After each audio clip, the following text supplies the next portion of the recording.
तो अभी हम क्या कर रहे हैं, क्वेश्चन नंबर थर्ड का थर्ड पार्ट कर रहे हैं। थोड़ा सा इसको हम क्लीन कर लेते हैं।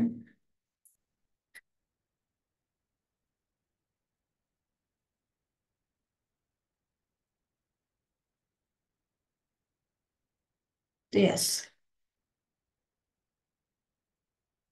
क्वेश्चन नंबर थर्ड का थर्ड पार्ट। इसने क्या कहा कि x जो है वो हमारा टू डिजिट नेचुरल नंबर है। आपको पता है टू डिजिट नंबर्स क्या होते हैं, जैसे 23 ये दो डिजिट्स आ रही है, इसमें 70 टू डिजिट्स आ रही है। 0 1 क्या ये टू डिजिट नंबर है? नहीं है, क्योंकि 0 1 को मैं क्या लिख सकती हूँ, 1। ठीक है, तो ये क्या हो जाएगा, वन डिजिट नंबर हो जाएगा। तो मुझे टू डिजिट नंबर लिखना है। ठीक है, लेकिन कंडीशन सच दैट होगा। कंडीशन क्या, कंडीशन है इस तरह से लिखो कि उनके डिजिट्स का सम कितना है, 8 है। ओके, तो स्टार्ट करते हैं। आपको पता है पहले नंबर पे 0 नहीं आ सकता, क्योंकि मैंने आपको इसे एग्जांपल दिया, 0 1 लिखूंगी तो वो क्या है, 1 के ही बराबर है। ठीक है, तो वन डिजिट बन गया, तो 1 से स्टार्ट करते हैं। अगर फर्स्ट नंबर 1 है तो सेकंड नंबर 7 होगा। तभी इन सब इन डिजिट्स का सम 18 सॉरी 8 बनेगा।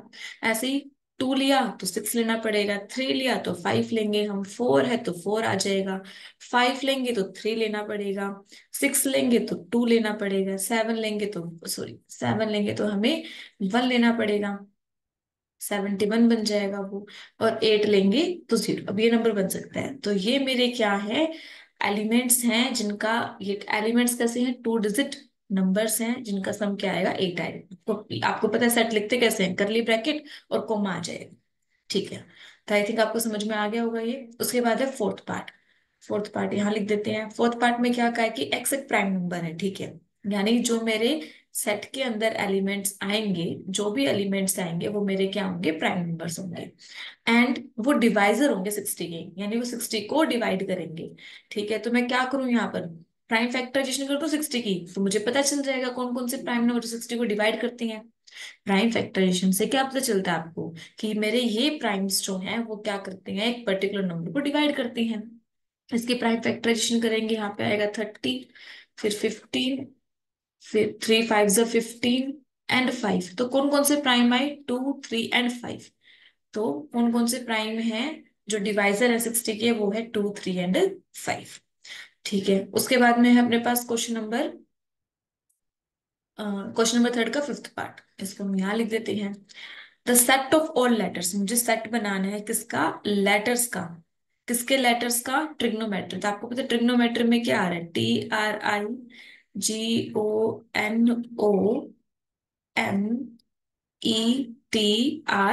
ठीक है, मेरा सेट, एक्चुअली मैंने गलत लिखा है ये यही लिखना चाहिए था, यही लिख देते हैं।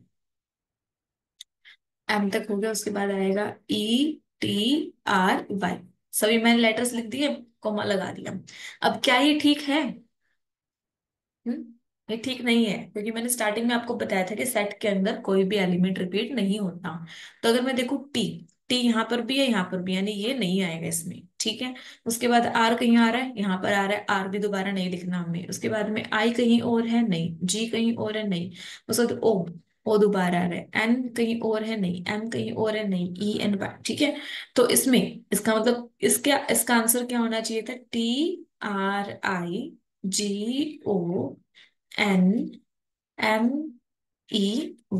ठीक है, जिसमें हम सेट के अंदर, याद रखना सेट के अंदर किसी भी एलिमेंट को रिपीट में नहीं लिखते। उसके बाद है एफ, सॉरी एफ, हाँ एफ सेट है, या फिर सिक्स नंबर। सिक्स नंबर में कहते हैं set of all letters in the word better. ये क्वेश्चन मैं आपके लिए छोड़ रही हूँ, आप खुद करना है इसको। ठीक है, अब अपने पास आता है question number 4।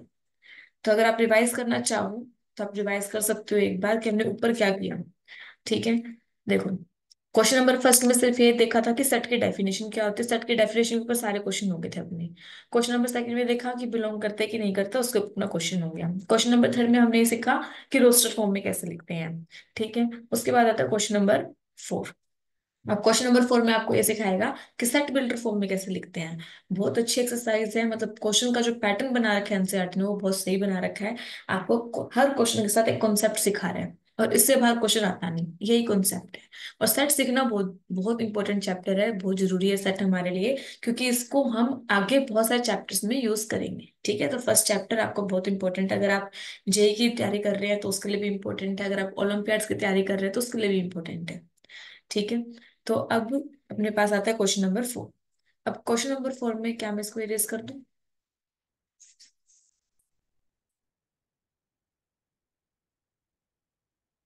Yes. Question number 4। Question number 4 में क्या कहा इन्होंने, right the flowing sets in the set builder form, यानी लैंग्वेज में लिखना है। सेट बिल्डर फॉर्म का मतलब हमें क्या करना है, लैंग्वेज में लिखना है। ठीक है, तो लिखते हैं फर्स्ट वाले को। तो फर्स्ट क्या दिया है इसने, पहली बात तो ये इसमें एरर है, करली ब्रैकेट आएगी। ठीक है, ऐसी ब्रैकेट नहीं आएगी, ऐसे ही ब्रैकेट बनानी है आपने। तो जो फर्स्ट है उसमें दे रखा है 3, 6, 9, 12। तो मैंने देखा तो 3 की टेबल है। ठीक है, तो इसको कैसे लिखेंगे, तो किसी भी सेट को आप कैसे लिखते हो, पहले उसका नाम देते हो, मैंने नाम दिया ए, फिर करली ब्रैकेट, इसमें एक्स आएंगे। ठीक है, एलिमेंट्स आएंगे सच दैट, किस तरह से आएंगे कि एक्स किसके इक्वल है, 3n के, यानी 3 की टेबल चलेगी। ठीक है, एन क्या है, एन बिलोंग करते हैं नेचुरल नंबर से। और एन की वैल्यू कहाँ से स्टार्ट होगी, अगर मैं एन को 1 पुट करूंगी तभी 3 आएगा, एन को 2 पुट करूंगी तभी 6 आएगा। यानी एन जो है 1 के इक्वल है और 1 से बड़ा है। ठीक है, और एन कहाँ तक जाएगा, 4 तक जाएगा, 4 भी आएगा यहाँ पर। तो ये क्या हो गया, हमारी सेट बिल्डर फॉर्म कंप्लीट हो गई। इसका आंसर अलग अलग वेरी कर सकते हैं, मान लो कि कोई बच्चा ऐसा भी लिख सकता था इसको कि जो हमारा एन है वो 0 से बड़ा है और 5 से छोटा है, ऐसे भी लिख सकता है, ये कोई प्रॉब्लम नहीं है। ठीक है, तो सबका आंसर इसमें अलग अलग हो सकता है, बस अपना जो हमें सेट बनाना है वो सेट बनना चाहिए। उसके बाद क्वेश्चन नंबर 2 इसी का बता रहे हैं। क्वेश्चन नंबर 2 में क्या कहा है इसने, 2, 4, 8, 16, 32। तो ये नंबर्स ना आपको देखते समझ में आ जाने चाहिए। इसका सेट का नाम रख दिया बी, इसमें एक्स आएंगे सच दैट, किस तरह से आएंगे, मैंने देखा ये तो 2 की पावर से। ठीक है, तो ये क्या है, 2 की पावर है, 2 की पावर एन है। और एन अगेन किससे बिलोंग करेगा, नेचुरल नंबर से। और एन की वैल्यू क्या जा रही है, देखो इसको मैं क्या लिख सकते हैं, 2 की पावर 1, 4 को लिख सकते हैं 2 की पावर 2, इसको लिख सकते हैं 2 की पावर 3, 32 को लिख सकते हैं 2 की पावर 5। यानी एन कहाँ से कहाँ तक जा रहा है, 1 से 5 तक। यानी एन 1 से 5 तक जा रहे हैं, 1 और 5 इंक्लूड करने हैं मुझे, इसलिए मैंने नीचे इक्वल का साइन लगाया है। उसके बाद थर्ड, थर्ड में क्या कहा है इसने, 5, 25, 125, 625। ये तो आप लोग ही बताओगे, इसमें क्या दिख रहा है, 5 की पावर, यानी एक्स सच दैट इसमें एक्स कौन से आएंगे, 5 की पावर n। अगेन मेरा n 1 से स्टार होता है, n नेचुरल नंबर से बिलोंग करेगा। एन की वैल्यू कहाँ से कहाँ तक जाएगी, ये है 5 की पावर 1, 5 की पावर 2, 5 की पावर 3, 5 की पावर 4। यानी n कहाँ से कहाँ तक वैल्यू लेगा, 1 से 4 तक। उसके बाद फोर्थ पार्ट में क्या कहा इसने, 2, 4, 6 अप टू सो ऑन। इस सेट का नाम रख दिया डी, इसमें एक्स आएंगे सच दैट। एक्स किस तरह से गया, तो 2, 4, 6 एक है तो 2 की टेबल है। ठीक है, तो 2 इंटू n, यानी 2n। एन अगेन किससे बिलोंग करेगा, नेचुरल नंबर से। अब यहाँ आपको एक चीज समझनी है, ये जो n है स्टार्ट कहाँ से हो रहा है, n 1 से स्टार्ट हो रहा है, इतना मुझे समझ में आया कि मैं n की जगह 1 पुट करूंगी तो 2 मिलेगा। यानी जो n है वो 1 से स्टार्ट होएगा और 1 को लेना है। ठीक है, और आगे, आगे कहाँ तक जाएगा, आगे तो इन्फिनिट तक जा रहा है, यानी यहाँ पे तो कोई कंडीशन लगेगी ही नहीं। यानी n हम क्या लेंगे, 1 और 1 से बड़े, और चलता ही जाएगा वो, क्योंकि ये आगे तक जा रहा है, अप टू सोन तक जा रहा है, इन्फिनिटी तक जा रहा है, तो यहाँ हम कोई भी कंडीशन नहीं लगाएंगे। उसके बाद आता है फिफ्थ। फिफ्थ में क्या कहा इसने, 1, 4, 9 अप टू सो ऑन 100। ठीक है, इस सेट का नाम रख दिया है, इसमें वही एक्स आएंगे सच दैट एक्स किसके बराबर है, तो ये क्या है, तो स्क्वेयर्स है मेरे। ये 1 का स्क्वायर है, 2 का स्क्वायर, ये 3 का स्क्वायर, ये 10 का स्क्वायर। यानी स्क्वेयर्स आ रहे हैं, यानी एन का स्क्वायर हो रहा है, 1 का स्क्वायर, 2 का स्क्वायर, 3 का स्क्वायर। तो एन कहाँ से कहाँ तक वेरी कर रहा है, 1 से लेके एन 10 तक जा रहा है हमारा। ठीक है, तो आई होप आपको ये समझ में आ गया होगा। पहले हमने सीखा रोस्टर फॉर्म, यानी लैंग्वेज दे रखी है आपको नंबर्स में कन्वर्ट करना है। अब आपको सेट बिल्डर फॉर्म दे रखी है, यानी लैंग्वेज में आपको कन्वर्ट करना है। समझ में आया, सेट बिल्डर फॉर्म का मतलब लैंग्वेज। उसके बाद आता है अपना क्वेश्चन नंबर 5। अब तो बस ऑलमोस्ट खत्म ही होने वाली एक्सरसाइज। देखा, सिर्फ 2-3 चीज सीख के आप ये चैप्टर, आप ये पूरी एक्सरसाइज समझ गए। ऐसे इसके आगे की एक्सरसाइज भी क्या है, बहुत ज्यादा इजी है। ओके, क्वेश्चन नंबर 5, इसने क्या कहा, लिस्ट ऑल द एलिमेंट्स, यानी सभी एलिमेंट्स को लिस्ट बना दो। यानी ये क्या चाह रहे हैं हमसे, रोस्टर फॉर्म लिखवाना चाह रहे हैं। ठीक है, तो देखो अब रोस्टर फॉर्म लिखेंगे इसकी हम। क्वेश्चन नंबर 5 क्या कहा है इसने, ए सेट में वो एक्स आएंगे, कौन से एक्स आएंगे, सारे के सारे ओड नेचुरल नंबर, नेचुरल का मतलब 1 से स्टार्ट होगा, कंडीशन लगाएंगी। ठीक है, तो आपको पता है करली ब्रैकेट लगती है, 1 से स्टार्ट होने वाले ओड नंबर 1 3 5 7 9। अब मुझे नहीं पता कहाँ तक लेके जाने, यानी इन्फिनिट तक जाएगा।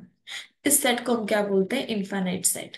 ठीक है, तो इसमें एलिमेंट्स कितने हम काउंट नहीं कर सकते, तो इनफाइनाइट सेट है ये। ठीक है, जिसमें कुछ गिनती के नंबर होते हैं उसको हम क्या बोलते हैं, फाइनाइट सेट। जैसे ये सेट है अपना, ये वाला 3 6 9 12, आपको दिख रहा होगा ये कर्सर। ठीक है, तो ये क्या अपना फाइनाइट सेट है, इसमें कम एलिमेंट्स है। उसके बाद है सेकंड, इसने कहा वो एक्स आएंगे। ठीक है, वही कौन से एक्स आएंगे, इंटीजर, यानी -1 -2 0 1 2 3 इस तरह के।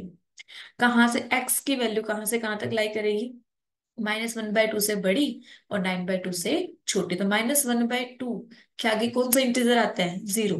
और 9/2 का मतलब कितना हो गया, 4.5। तो 4.5 से पहले कौन सा इंटीजर आएगा, 4। यानी मुझे क्या लिखना है, 0 1 2 3 और 4 लिखना है यहाँ पर। उसके बाद में थर्ड, इसके अंदर क्या है, इसने इंटीजर ही लिखना है, लेकिन पेन चेंज कर लेते हैं, इंटीजर ही लिखना है, लेकिन वो कैसे एक्स है, जिसका स्क्वायर 4 के इक्वल है या 4 से छोटा है। तो आप पहले तो उल्टा लिख लेते हैं अपन। तो एक्स किसका स्क्वायर 4 होता है, 2 का स्क्वायर 4 होता है। ठीक है, किसका स्क्वायर 4 होता है, 2 का स्क्वायर 4 होता है। इसमें इसने ये कंडीशन लगाई है, x square less than equal to 4, यानी इक्वल, इक्वल वाला यानी 2 भी आएगा इसमें। ठीक है, 2 आ गया। और इसे छोटे लिखने हैं हमें। ठीक है, इसे छोटा कौन सा बनेगा, 1। 0 0 का स्क्वायर 0, -1 का स्क्वायर 1, यानी छोटा बन रहा है। -2 का स्क्वायर 4, 4 के इक्वल आ गया। क्या इसमें -3 आएगा, नहीं आएगा, क्योंकि -3 का स्क्वायर बन जाएगा 9, और 9 तो क्या हो गया, 4 से बड़ा हो गया। तो इसका आंसर क्या आएगा, -2 -1 0 1 एंड। उसके बाद है डी सेट। डी सेट में क्या है, एक्स लिखनी है। कौन से एक्स लिखनी है, इस वर्ड के लेटर्स लिखने हैं, तो आपको पता ही है, एल आ जाएगा, ओ आएगा, वाई आएगा, ए आएगा। क्या एल आएगा, नहीं आएगा, क्योंकि जो एल है आपको पता है। ठीक है, सॉरी मैं देख रही थी वीडियो चल रही चल रही। ठीक है, तो एल आपको पता है, रिपीट नहीं कर सकते हम यहाँ पर, तो नहीं आएगा। उसके बाद में ई सेट, अपना ई सेट में क्या है, x is a month of the year. ठीक है, ईयर के मंथ्स लिखने हैं हमें, जिसके अंदर नोट, नोट के ऊपर हमेशा ध्यान देना कि बोल क्या रहा है, नोट हैविंग 31 डेज, 31 डेज नहीं होने चाहिए। ठीक है, मैं शॉर्ट में लिख देती हूँ, आपको पूरा नाम लिखना पड़ेगा। जनवरी में 31 होते हैं, तो फेब्रवरी। ठीक है, फिर मार्च छोड़ देंगे, अप्रैल। ठीक है, मई छोड़ देंगे, जून। ठीक है, उसके बाद जुलाई, जुलाई में 31 होते हैं, अगस्त में भी 31 होते हैं, पर ध्यान रखना जुलाई अगस्त 2 मंथ एक साथ ऐसे आते हैं, इसमें 31 31। तो अगस्त छोड़ने के बाद सितंबर, उसके बाद अक्टूबर छोड़ देंगे, नवंबर। ठीक है, उसके बाद है अपने पास एफ। एफ सेट में क्या आएगा, एक्स इज अ कॉन्सोनेंट। ठीक है, एक्स क्या है, कॉन्सोनेंट है इंग्लिश अल्फाबेट के, विच प्रिसीड्स, प्रिसीड्स का मतलब पहले। ठीक है, प्रिसीड्स का मतलब पहले, सक्सेड का मतलब बाद में, यानी के से पहले जो कॉन्सोनेंट्स आते हैं वो लिखना है आपने। तो बहुत आसान है। तो क्या ए आएगा, नहीं आएगा। ठीक है, तो ए किस में आता है, तो वो वाला होता है, वरना आप लिख लो एक बार कि ABCDEF GHI J। के से पहले लिखना, तो के नहीं लिखा। अब इसमें से क्या कैंसिल कर देंगे, आपको पता है क्या, क्या लिखना है अपने को, कॉन्सोनेंट, वोवल नहीं चाहिए। तो ए नहीं आएगा, AEI। ठीक है, ये अपने कॉन्सोनेंट्स, इनको छोड़ के, यानी आपका जो आंसर आएगा वो क्या आएगा, BCDEFGH एंड G। ठीक है, तो आपका आंसर ये हो गया। आसान था ना, अरे आसान ही है बेटा सब कुछ, मैथ बड़ा आसान है अगर समझ के करोगे तो। ठीक है, और समझोगे नहीं तो यही जी का जंजाल बन जाता है, यही बहुत डिफिकल्ट हो जाता है हमारे लिए। चलो लास्ट क्वेश्चन है इस एक्सरसाइज का, एक एक्सरसाइज आपकी पूरी। अब 2x की स्पीड पे देखो, और थोड़ा सा बस जो चीज समझाई है ना कि सेट क्या होता है। ठीक है, बिलोंग्स का मतलब क्या है, नॉट बिलोंग का मतलब क्या है, दो फॉर्म है, roster form, set builder form. ठीक है, रोस्टर फॉर्म का मतलब एलिमेंट्स लिखनी है, सेट बिल्डर का फॉर्म, सेट बिल्डर फॉर्म का मतलब लैंग्वेज लिखनी है। ठीक है, और एक सेट के अंदर एलिमेंट्स रिपीट नहीं होते, बस इसके अलावा कुछ याद नहीं रखना आपने। एक बार देख लो, उसके बाद इसकी बढ़त खत्म। चलो, क्वेश्चन नंबर 6, लास्ट क्वेश्चन अपने एक्सरसाइज का, match each of the set on the left in the roster form. Okay, ठीक है, मैच करना है हमें। ओके, तो 1 2 3 6 क्या है, तो 1 से जो आपको इसे दिखाई दे रहा है वो मैच कर, देखो मैथमेटिक्स का सेट बना रखा है, ये हो गया, इससे मैच हो गया। 1 3 5 7 9 ये सारे ओड नंबर है, ये अपना ओड नंबर, ये मैच हो गया। उसके बाद है 1236, यानी ये क्या है, एक नेचुरल नंबर है। हाँ नेचुरल नंबर है। और सिक्स के डिवाइजर है, सिक्स के डिवाइजर इसी से मैच हो गया। 23 क्या है, प्राइम नंबर है। और हाँ सिक्स के डिवाइजर है। देखो इन दोनों में समझाना चाह रहा है आपको कि प्राइम नंबर और नेचुरल नंबर। ठीक है, अगर मान लो इसमें देखूं मैं फर्स्ट पार्ट में, तो जो वन है वो अपना प्राइम नंबर नहीं होता। ठीक है, ध्यान रखने से बच्चे कंफ्यूज होते हैं। प्राइम नंबर स्टार्ट होते हैं टू से। 2, 3, 5, 7, 11, ये सारे प्राइम नंबर है। ठीक है, बट प्राइम नंबर नहीं है अपना। तो आपकी एक्सरसाइज 1.1 कंप्लीट हो चुकी है, क्लास 11th की। आई होप आपको समझ में आ गई होगी, ये बहुत आसान है। ठीक है, ये तो आप ये समझ लो, बस एक प्रॉपर अपना डेफिनेशन से काम करोगे तो आपको समझ में आ जाएगा। फिर एग्जाम टाइम में तो बस इसको एक बार नजर मारनी है। हाँ, एक पढ़ने का तरीका और बताती हूँ मैं आपको कि एग्जाम में तैयारी कैसे की जाती है। जैसे मान लो देखो अपना पेपर है, फाइनल पेपर है, कितनी छुट्टी होंगी आपकी, 2 छुट्टी हो जाएंगी या 3 छुट्टी होंगी। तो इतनी छुट्टी में हम सारा सिलेबस कैसे करें। तो जैसे आपने भी, मैंने समझाया, आपने पढ़ा, ठीक है, आज तो तुमने सारा पढ़ लिया। लेकिन जब नेक्स्ट टाइम तुम रिवाइज कर रहे हो या फिर पढ़ते पढ़ते आपको ऐसा लगा कि यार ये क्वेश्चन अलग है, बाकी एक जैसे थे, तो हमेशा कोई एक सिंबल बना लो। मैं जब पढ़ती थी मैं स्टार बनाती थी। ठीक है, जैसे मान लो मैं अगर करना चाहूँ, ग्रीन पेन ले लेते हैं हम। ठीक है, तो जैसे मान लो ये फर्स्ट है, इसमें हम देखना चाहें तो आप, मैं किसको स्टार बनाऊंगी। मैं एक तो स्टार बनाती फर्स्ट वाले में, कि ठीक है भाई इसमें मुझे पता चल जाएगा लेटर लिखते कैसे हैं। और एक बनाएगा अपन सेकंड वाले को, सेकंड में मतलब नो वाला, एक ऐसे वाला बना लिया, एक नो वाला बना लिया। ठीक है, और कौन सा स्टार बनाने वाला क्वेश्चन है, जैसे क्वेश्चन नंबर सेकंड है। ठीक है, आप रिवाइज करना चाहो, मैं बता रही हूँ कि आप जब पढ़ने बैठोगे आपको लगता है कि मेरे को पूरी एक्सेस आती है, लेकिन रिवाइज तो करना पड़ेगा ना, अपन भूल जाते हैं। तो मैं ये कहना चाह रही हूँ, आप सारा चाहे रिवाइज ना करो, हमारा पास टाइम कम है, बट मेरे को नंबर अच्छे चाहिए, तो स्मार्ट स्टडी करेंगे अपन। तो स्मार्ट स्टडी में क्या करेंगे, हम कुछ पर्टिकुलर क्वेश्चंस को हम पहले ही सिलेक्ट कर लेंगे कि वो पूरा कॉन्सेप्ट बता दें। जैसे फर्स्ट क्वेश्चन में दो सिलेक्ट कर लिए, यस वाला भी नो वाला भी। क्वेश्चन नंबर सेकंड है, इसमें भी दो सिलेक्ट कर लो, यस वाला भी और नो वाला भी, बिलोंग नहीं करता जो। अब क्वेश्चन नंबर थर्ड है, ठीक है, इसमें तुम एक तो सिलेक्ट करो फर्स्ट वाले को, थर्ड का फर्स्ट, क्यों, क्योंकि इसमें कौन सा साइन का तुम्हें सिखाना चाह रहा है, लेस देन इक्वल वाला, इक्वल वाला साइन सिखाना चाह रहा है। ठीक है, और तुम क्या सिलेक्ट कर सकते हो, क्वेश्चन नंबर फोर्थ को कर सकते हो, कि यहाँ से तुम्हें ये बताना चाह रहा है कि प्राइम नंबर विच डिवाइजर पूछ रहे हैं, इसका मतलब प्राइम फैक्टराइजेशन करनी है। और तुम क्या सिलेक्ट कर सकते हो, एक फिफ्थ वाले को, यहाँ पे तुम्हें ये सिखाना चाह रहा है कि रिपीट नहीं होते। ठीक है, उसके बाद है सेट बिल्डर फॉर्म। तो सेट बिल्डर फॉर्म में तुम क्या कर लो, एक फाइनाइट वाला सिलेक्ट कर लो, एक इनफाइनाइट वाला सिलेक्ट कर लो, कि इसमें एक तो फोर्थ कर लो, कि हाँ भाई जब इनफाइनाइट एलिमेंट्स होंगे तो मुझे कंडीशन कैसे लगानी है, और एक फाइनाइट वाला कर लो किसमें कैसे कंडीशन लगेगी। अब अगर किसी बच्चे को, वो बच्चे टू बच्चा वैरी करता है, अगर किसी बच्चे को मान लो क्यूब्स याद नहीं है, तो भाई थर्ड वाले को भी सिलेक्ट करेगा। ठीक है, मुझे क्यूब्स नहीं पता, तो वो थर्ड वाला भी करेगा। उसके बाद है क्वेश्चन नंबर 5। अब क्वेश्चन नंबर 5 में से तुम क्या सिलेक्ट कर सकते थे, फिफ्थ का सेकंड, कि यहाँ पे कंडीशन तुम्हें दे रखी है, अच्छी कंडीशन है, कि -1/2 से बड़े और 9/2 से छोटे इंटीजर लिखनी है। तो हमेशा वर्ड को समझने की, लिखवाना क्या चाह रहा है वो मुझसे। ठीक है, क्वेश्चन नंबर 6 में तो आपको पता ही है। हाँ, एक अगर आपको वैसे डाउट रहता है तो आप यहाँ पे एक नोट बना के लिख सकते हो कि one is not prime number. तो देखो अगर मान लो मैं सारे पार्ट्स को भी काउंट करूं, फॉर एग्जांपल इसमें मान लो 20 से 25 पार्ट्स हैं, तो आपने हार्डली 7 8 सेलेक्ट किए होंगे, तो इससे आपका टाइम बच गया। ठीक है, तो स्मार्ट स्टडी होती है ये। तो आपको ऐसे ही करना है कि आप कोई भी एक्सरसाइज करो, पहले समझी सारी, जो आपको लगा कि हाँ ये अलग टाइप का है, उस पर स्टार बना लिया। अब देखो, अब जब नेक्स्ट टाइम आप रिवाइज करोगे ना, तो आप ये 7 8 क्वेश्चन ही रिवाइज करोगे। और हो सकता है कि जब आप फाइनल पेपर में जाओ तो, और देखो 7 8 क्वेश्चन रिवाइज करने में कितना टाइम लगेगा, हार्डली 5 मिनट्स। तो जो एक्सरसाइज बेटा इजी है ना, उसमें गधों की तरह टाइम नहीं लगाना आपने को, उसमें स्मार्ट वर्क करना है, कि ये पता होना चाहिए बस। और हमेशा मैं हर बच्चे को बोलती हूँ, मैं 5 6 साल से पढ़ा रही हूँ, जितना मेरा एक्सपीरियंस रहा मैंने हर बच्चे को बोला, क्या बोला है, कि हमेशा एक नोट्स की नोटबुक बनाओ। ठीक है, नहीं होता है यार पॉसिबल कई बार कि नोटबुक्स अलग से लेके जाने हैं, तो अपनी फेयर नोटबुक जो हम रखते हैं उसके पीछे की तरफ आप लिखो कि आपको जो नहीं आता। फॉर एग्जाम्पल जैसे अभी मान लो किसी बच्चे को ये नहीं पता कि क्यूब्स क्या होते हैं, तो आप लिख लो अपने नोट्स में, ये चैप्टर 1 के नोट्स चल रहे हैं, या मिसलेनियस करके भी लिख सकते हो, कि उसकी उस नोट्स में आपको ये लिखना है जो आपको नहीं पता। लेकिन मैथ में दिक्कत क्या होती है ना, कि मैंने यहाँ तक काम तो कर दिया, अब ये वाला स्टेप सोल्व करना नहीं आ रहा बस। वो स्टेप्स सोल्व करने में दिक्कत हो जाती है आपको। तो जो चीज नहीं पता वो आपको लिखनी है अपने नोट्स में, और ये नोट सिर्फ और सिर्फ आप अपने लेवल पे ही बना सकते हो, क्योंकि आपको पता है आपको क्या नहीं आता।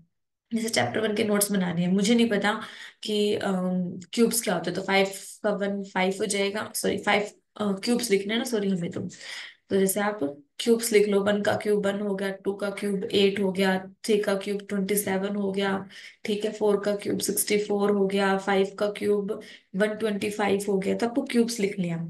जो चीज नहीं पता, चाहे कुछ भी हो, जो चीज आपको नहीं पता आपको अपने नोट्स में लिखनी है, और हमेशा एग्जाम टाइम पे या जब भी आप, फिर आप उसको रिवाइज करो, क्योंकि जो चीज हमें नहीं आती हमें वही चीज सीखनी है।